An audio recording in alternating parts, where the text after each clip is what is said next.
आप देख रहे हैं दी आइकन न्यूज। हम सब जानते हैं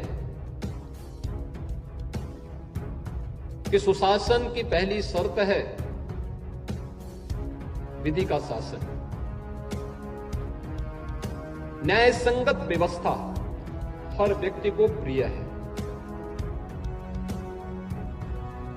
और न्याय समय पे हो, समयबद्ध तरीके से हो, इसके लिए उस फील्ड के ज्ञाता, उस फील्ड के विशेषज्ञ उतने ही महत्वपूर्ण होते हैं। विधि के इस शासन के लिए ही आज भारत जाना जा रहा है। परसेप्शन बदलने में, आम जन की धारणा को बदलने के लिए, देश और दुनिया की धारणा को बदलने के लिए यह अत्यंत बड़ी भूमिका का निर्वहन करता है। मैं देख रहा था जब मुख्य न्यायाधीश महोदय उपाधि प्राप्त करने वाले उपाधि धारकों से परिचय पूछने के साथ साथ वर्तमान में उनके कार्यों के बारे में पूछ रहे थे और मुझे देख करके प्रसन्नता हो रही थी कि बहुत सारे जो उपाधि धारक आज यहां पर मुख्य न्यायाधीश महोदय के कर कमलों से उपाधि प्राप्त कर रहे थे, उनमें से बहुत सारे लोग न्यायिक क्षेत्र में अलग अलग जगहों पर जाकर के अपनी सेवाएं प्रदान कर रहे हैं। यानी विश्वविद्यालय की राह सही है, सकारात्मक है। उस पहल के साथ हम सबको भी जुड़ना होगा। बार और बेंच का बेहतर समन्वय। एक आम जनमानस आपके बीच में आता है एक विश्वास के साथ। हम लोग देखते हैं परिवार के विवाद होते हैं,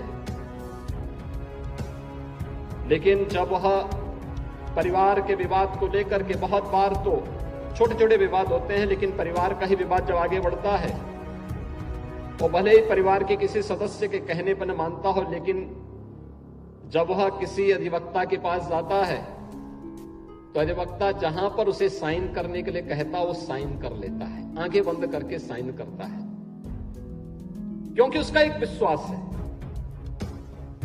और यह विश्वास आपकी सबसे बड़ी पूंजी है। और मुझे लगता है विश्वास दोनों पर सामान्य नागरिक का बना होना ही चाहिए, चाहे वह बेंच हो चाहे वह बार हो। सकारात्मक राह हमारी होगी तो आपकी राह न्यायिक जगत ही नहीं, जीवन के प्रत्येक क्षेत्र में बहुत ही उज्जवल होगी।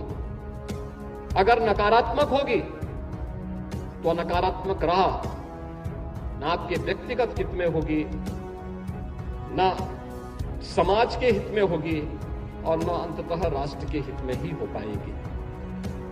और मुझे लगता है कि वह स्थिति हमको स्वयं भी तय करनी पड़ेगी। एक पुरानी कहावत आती है कि परिवार के हित में व्यक्ति को छोड़ना पड़े तो हमें उसमें परहेज नहीं करना चाहिए। गांव के हित में परिवार को छोड़ना पड़े तो हमें उसमें भी परहेज नहीं करना चाहिए। और अगर समाज के हित में गांव से परहेज करना पड़े तो भी हमें उसकी परवाह नहीं करनी चाहिए। और अगर राष्ट्र के हित में इन सब से भी अलग हटना पड़े तो हमें राष्ट्र हमारे जीवन में सर्वोच्च होना चाहिए। सब कुछ हमारा राष्ट्र के प्रति समर्पण का भाव के साथ होना चाहिए। जब इस ध्येय के साथ हम कार्य करते हैं तो फिर ये छोटी मोटी बातें आपके कोई प्रभाव आपको प्रभावित नहीं कर पाएगी। विश्वविद्यालय के कुलपति दीक्षांत उपदेश पढ़ रहे थे। ये भारत के उपनिषद के, तैत्तिरीय उपनिषद के, मैं विस्तार से इस बारे में भारत के एक स्नातक के लिए क्या कुछ होना चाहिए जीवन में अच्छा बनने के लिए, उसका जीवन लोक के लिए, राष्ट्र के लिए समर्पित भाव के साथ कार्य करने वाला होना चाहिए। इसके लिए उन्होंने इस तैत्तिरीय उपनिषद के इन पंक्तियों को यहां पर अपने दीक्षांत उपदेश में कहा कि सत्यम वदः धर्मम चरः, सत्य बोलना और धर्म का आचरण करना। धर्म का आचरण, धर्म उपासना विधि नहीं है, धर्म नैतिक मूल्यों का, सदाचार का और हमारे कर्तव्यों का एक पर्याय है। तो देश काल और परिस्थितियों से प्रभावित होकर के हम सबको सम और विषम परिस्थितियों में अपने कर्तव्य के प्रति लगातार आगाह करता है। अपने कर्तव्यों के प्रति सजग होकर के कार्य करना, यही हमारा धर्म है।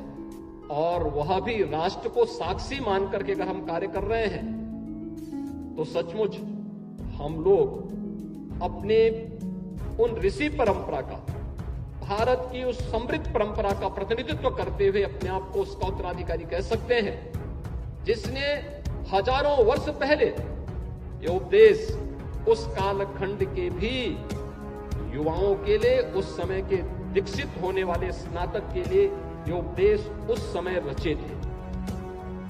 और आज भी हम तैत्तिरीय उपनिषद को दीक्षांत समारोह का साक्षी मान करके उसके अनुरूप अपने कार्यक्रमों को आगे बढ़ाते हैं। प्राचीन गुरुकुल की परंपरा में दीक्षांत समारोह एक समावर्तन समारोह के रूप में होता था। उस समय यह मान्यता थी कि जो भी यहां से स्नातक निकलेगा वह इतना परिपक्व होगा कि सारी परीक्षाओं को पास करके अपने भावी जीवन को आगे बढ़ाएगा। तो एक समावर्तन समारोह हुआ करता था। ये परीक्षा के पूर्व होता था, क्योंकि परीक्षा का मतलब अब तो उसको पास होना ही है, अपने भावी जीवन के राह पर आगे बढ़ना है। लेकिन इसका परिवर्तित रूप आधुनिक काल में दीक्षांत समारोह के रूप में, कॉन्वोकेशन के रूप में हम सबके सामने आया कि पास होने के बाद एक विशेष समारोह में डिग्री अवार्ड की जाए। डिग्री अवार्ड इसलिए की जाए जिससे उसके प्रेरक व्यक्तित्व से और उसके कृतित्व से उसके आने वाले स्नातक, उससे जूनियर, उससे प्रेरित हो सके, उससे प्रेरणा प्राप्त कर सके।